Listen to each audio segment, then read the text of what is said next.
hari pertama program SciDash 2021. Program hari ini dimulakan dengan majlis pelancaran oleh Yang Amat Perdana Menteri dan disusuli dengan satu program yang dinamakan ASEAN Cyber Security Forum.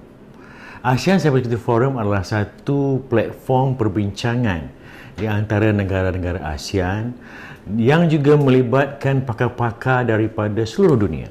Negara Amerika Syarikat, Rusia, Australia, Singapura dan sebagainya. Lebih 33 negara yang terlibat. Apa yang dibincangkan? Satu adalah mengenai 11 norma tingkah laku negara di ruang cyber. Apa 11 norma ini? 11 norma ini adalah 11 norma yang telah dicadangkan oleh Group of Government Experts, United Nations Group of Government Experts yang mencadangkan non-committed or non-voluntary. Jadi, dia ada 11 perkara yang kita hendak laksanakan di peringkat negara dan juga di peringkat ASEAN, negara-negara ASEAN. Jadi, itulah intipati yang kita bincangkan bermula hari ini. Dan apa yang dibincangkan ini juga termasuk bagaimana sesebuah negara ASEAN itu hendak membangunkan strategi yang efektif dan juga berkait dengan 11 norma tadi. 11 norma tadi adalah komponen-komponen bagi meningkatkan tahap kepercayaan di antara sesebuah negara dan macam mana untuk meningkatkan keberkesanan kerjasama antara negara.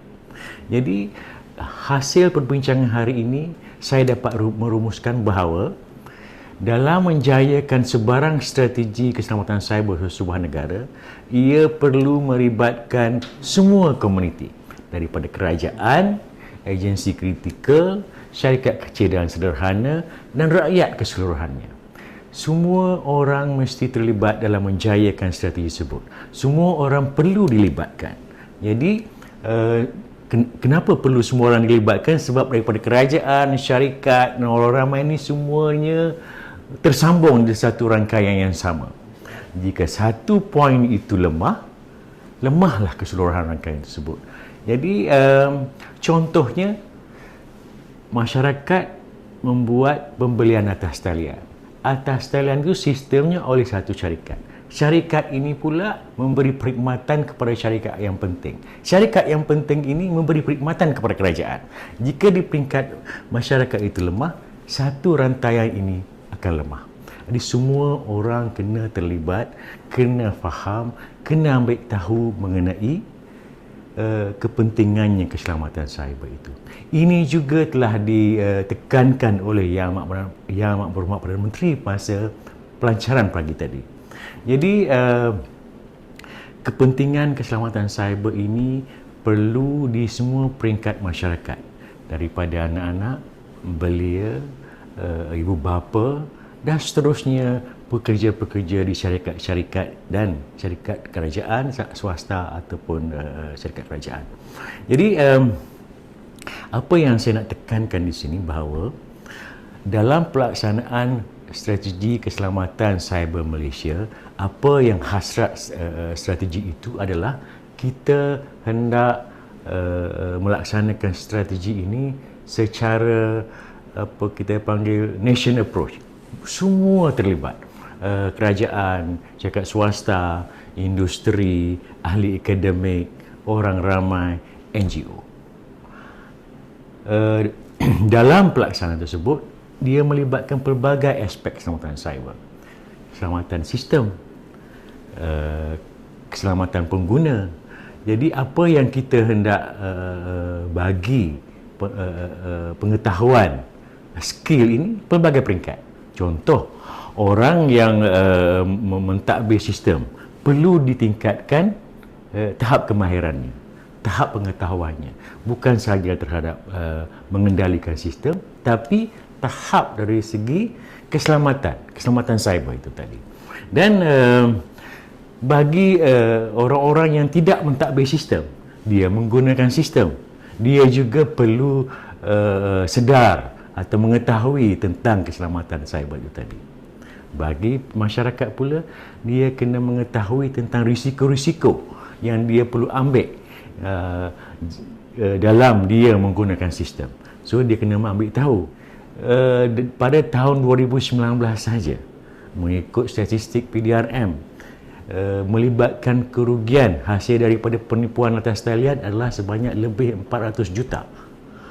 Jadi dan kes ini meningkat pada tahun 2020 dan seterusnya. 2021 juga telah mendapat aduan ataupun report pada 10 tahun pertama itu angkanya amat tinggi. Jadi ini membimbangkan dan kita nak menjayakan program kerajaan My Digital. Jadi My Digital ni akan lebih banyak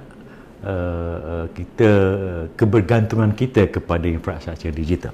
Jadi semua masyarakat yang saya cakap tadi, semua komuniti yang saya cakap tadi perlu ambil tahu mengenai aspek keselamatan bagi menjayakan program My Digital tadi. Because mahu tidak mahu kita terlibat secara natural. Jadi kita kena ambil tahu. Jadi program hari ini membincangkan mengenai apakah sewajarnya sebuah negara di ASEAN ini, apakah elemen-elemen yang patutnya diambil kira untuk membangun dan menjayakan strategi keselamatan cyber di negara masing-masing dengan mengambil kira pengalaman negara-negara lain. Dan program hari ini diakhiri dengan satu program pelancaran program baru, program khusus yang dinamakan Matrix Cyber Security for SMEs. Program ini adalah kerjasama NACSA, MDEC dan SME Corp dan juga pemain-pemain industri tempatan untuk kita melindungi perusahaan kecil dan sederhana. Peningkatan kebergantungan PKS ke atas infrastruktur digital ini menyebabkan ataupun mengakibatkan peluang ataupun risiko ancaman cyber ini akan lebih besar. Jadi program ini untuk kita bantu PKS dan juga bantu industri tempatan. Jadi kita ada dua pendekatan. Satu, kita bantu syarikat tempatan dan untuk bantu PKS. Industri tempatan meningkat, PKS dilindungi.